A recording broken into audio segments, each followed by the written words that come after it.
Avant une rentrée qui s'annonce chargée, les membres du gouvernement sont actuellement en vacances. Une période de repos accueillie les bras ouverts par chacun, alors que le mois de juillet a été marqué par son lot d'incertitudes avec le remaniement. Le troisième gouvernement d'Elisabeth Borne est désormais bien en place. Le ministère de l'Éducation nationale est maintenant entre les mains de Gabriel Attal.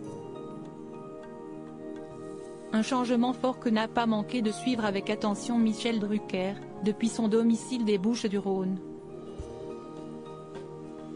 Auprès de nos confrères de Var Matin, l'animateur de télévision n'a pas manqué de commenter et saluer ce nouveau poste occupé par Gabriel Attal. Même si à 34 ans, c'est le plus jeune ministre à ce poste, c'est un très bon choix, a indiqué Michel Drucker. Les deux personnalités ont dîné ensemble quand le successeur à Pape Ndiaye était au secrétariat dédié à la jeunesse. Je l'ai trouvé impressionnant. C'est l'un des costauds de la nouvelle génération, a estimé le présentateur de Vivement Dimanche, de retour sur France 3, le 27 août prochain. Qui sont les ministres du gouvernement Borne 3 ? Gabriel Attal, bientôt à la mairie de Paris.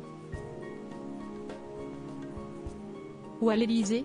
Dans le camp présidentiel, nombreux sont ceux à voir en Gabriel Attal un candidat crédible pour la conquête de la mairie de Paris, en 2026. Mais, aux yeux de Michel Drucker, l'ambition de l'homme politique de 34 ans pourrait bien le mener plus loin. Je ne peux pas imaginer qu'il ne pense pas un jour à la présidentielle, a-t-il indiqué lors d'une rencontre avec Var Matin.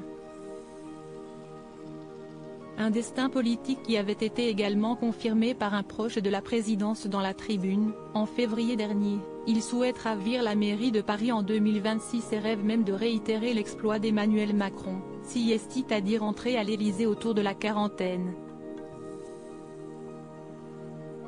Reste que pour obtenir la succession d'Emmanuel Macron, Gabriel Attal devra s'attendre à une rude concurrence. Gérald Darmanin, Bruno Le Maire ou encore Édouard Philippe ne semblent pas être décidés à lui rendre la tâche facile. Crédit photo, panoramique.